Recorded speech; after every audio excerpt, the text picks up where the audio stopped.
one tip for using your stand mixer, and I'm using a Bosch Universal, although this works with a KitchenAid, is to cream your butter. I use half butter, half Crisco, because I kind of like how the cookies taste, even though it might not be quite as healthy, for a long time. So what I'll do is I'll get my butter softened. I usually do 15 seconds in the microwave for a stick of butter. Just kind of depends on the size of the stick. And then I just start on one, and I let this mix it while I grab all of the other ingredients. All right, the next thing, so you can tell that my butter is super white. It clears up a little bit when it's ready. And no, not with that, you just kind of smush it on the side. One of the best things about using your stand mixer is it's easy to have kids help you because it's doing a lot of the work. It's not as much energy because you're not having to put all the energy into whipping the cookies. So butter is super whipped. Now we're gonna add our sugars, our eggs, and any other wet ingredients. And we're gonna let it cream again while we get the rest of the other ingredients and put these away. That way you're not left with a ton of work when you're done with the cookies, and you're able to do it really quick. So I'm gonna add those other ingredients, and we're gonna cream this a ton, because that's gonna incorporate air, make your cookies and your batters or whatever taste better. I love how the universal mixer, how it mixes, because it incorporates air as it mixes. I love it. One other tip I have is I cracked my eggs into this bowl and then poured them in, because a lot of times if I break them directly into the mixer, I end up with shell in my recipe, and then I get so freaking mad. So that's one of my other tips, is just use a bowl. I hate wasting and having to wash extra bowls, but this one's worth it because I hate biting down on my cookie and tasting some eggshell. Nasty. Two other tips I just thought of while I was doing this. This is a brown sugar saver. You can get them on Amazon. I'll link to it in this post. But you just wet it in water, and for 3 months it keeps your brown sugar soft. You can also use a piece of bread, but a lot of times I hated wasting a piece of bread. So that's it's like $5 on Amazon.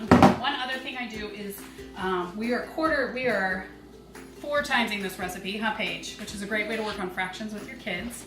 But it came out to be 4 tablespoons of vanilla extract, and that equals a 1/4 cup. So if you hate measuring 4 times the teaspoons, you can just measure a 1/4 cup, and it's the same amount. Now I'm gonna go ahead and cream all this stuff. Let's get the lid, sis. And there we go. You don't have to leave that guy on. I usually do, just to prevent any spills or whatever. And that's gonna cream while we get all of the other ingredients. All right, so if you look in this bowl, you can tell that all the sugars and the butter are totally incorporated, and my mixer did all that for me while I put everything else away and I grabbed out our next dry ingredients. Now, I was always concerned that I would overmix my cookies, because you'll hear about overmixing cookies and that makes them flat. But that only happens when you put in the dry ingredients. Before that, you want to mix it a ton. And I had never really realized that until I was like, I don't know, like 40. But if you do this and you cream it really well and add a lot of air, it's going to make your cookies taste better, but do not overmix it when it comes to the rest of it. So one of the biggest complaints with the Bosch is that the cookie paddles break. Now, when they sent me mine, they did say that can be an issue, that the cookie paddles will break. So what I have decided to do, and what their advice to me was to take off the cookie paddles when you're done creaming, and then switch out to the kneading hook, which I will agree is a big fat pain. I hate having to take these out and wash extra things. Now the cookie paddles can go in the dishwasher because they're plastic, but this drive shaft does need to be washed by hand. We did not wash ours by hand. And you can tell that it's kind of tarnished, but it still works. You could get a new one. They're not super expensive, but that's not a priority right now. So I clean off my cookie paddles. These are easy to clean off right now because the sugar or the flour isn't on it yet. And then I'm going to switch to the kneading hook.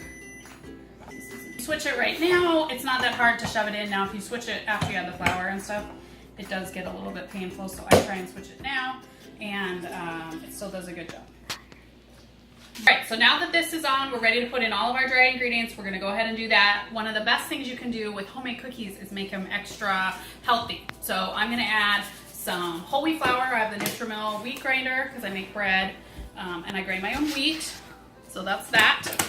You can add oats. My kids love regular plain old chocolate chip cookies, but I'm gonna add oats today because I think that makes it a little bit heartier as an after school snack.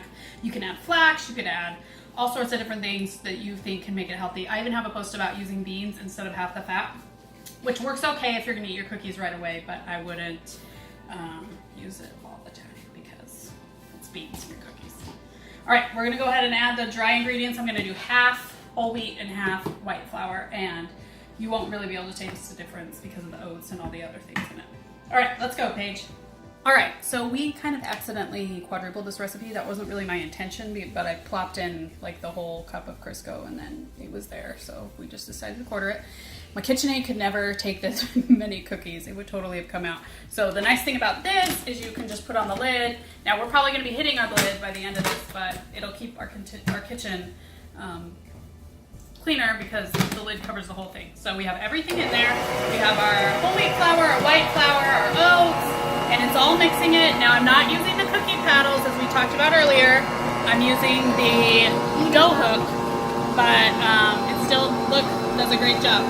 I may want to scrape down the edges as we finish, but eat it. a lot of times I'll scrape down the edges as we're doing cookies, so that's not a huge deal for us. One other tip that I have for you, and I got this somewhere online, I can't remember. Hopefully, if I remember, I'll link it in the post. But I take my raisins, because raisins, we don't use them super frequently, so they kind of get sad and dry in our pantry. But I put them in water with a little bit of vanilla and stick them in the microwave, and it really helps them plump up. So that's kind of fun. Now, not all my kids love raisins in cookies, but I think they're healthy. This recipe called for 2 cups. We decided to just do 1. We're also going to add chocolate chips because, you know, I want to make them happy, but also full after school. So I'm going to drain these, and then we'll put in all the chocolate chips and raisins. All right, so one of the tips I forgot to mention, we use, I think it's so much better when you do half semi-sweet, half milk. I actually don't really love semi-sweet, but something about the combination of the two just makes it amazing. And we actually added butterscotch to this one because we can't barely make up our minds. So now we're going to put on the lid and we are going to mix it. And again, the Bosch does a good job. It's not as high as I thought it would be, but because of all the stuff, it still does a great job mixing. I'm not going to have to scrape the sides. You can tell that it's getting the sides really well. And you don't want to overmix it. That's why I turned it off really quick, because that can make your cookies, I don't know what it is, but something scientifically, it won't turn out as well. So we're going to pull this off. We're going to get them on sheets, put them in the oven. Preheat your oven. Definitely try and preheat the oven. I know I always forget, but when you preheat it, everything just cooks better and more evenly. So remember to preheat your oven, which we just barely did. So we are fired. All right, last 2 tips. Well, last few tips. I always use a cookie scoop. They're pretty cheap on Amazon. Make sure you get a stainless steel one so that you can wash it in the dishwasher, and it's super easy to clean out. Don't overcrowd your cookie pan. So I always kind of make, I go down the long side first to, so I do 5, so this guy should be kind of in the center, by 3. And I used to just like shove as many cookies on there as was humanly possible, but then I would find it would take really long to bake, and they just weren't turning out as well. So it just makes more sense to not crowd your pan as much. I don't think it saves you any time if you put them all in there anyway. The final tip I have is we don't have enough baking sheets for 4 billion cookies, which is what we're making today apparently. So I put mine on newspaper, and it collects any grease that's from the bottom of the cookie and easily lets them dry. We don't actually get a newspaper anymore, so I'm just using the grocery ads. You don't want to use the plastically kind of coated kind. You can still use colored ads, but don't use, it needs to be a newspaper feel rather than like a magazine feel. Anyway, great way to let your cookies cool down so that you can package them. Oh, one last thing. We have a cookie jar that I absolutely love. It's the OXO something cookie jar. My kids will never put a lid on a Tupperware container. They won't thoroughly close a Ziploc bag, but this guy, because it's so easy, the button's so big, it's easy for them to get in and out without them all getting stale. So, OXO something cookie. I'll link it in the post. Hope you enjoy your own cookies, and if you have any questions, ask me in the comments.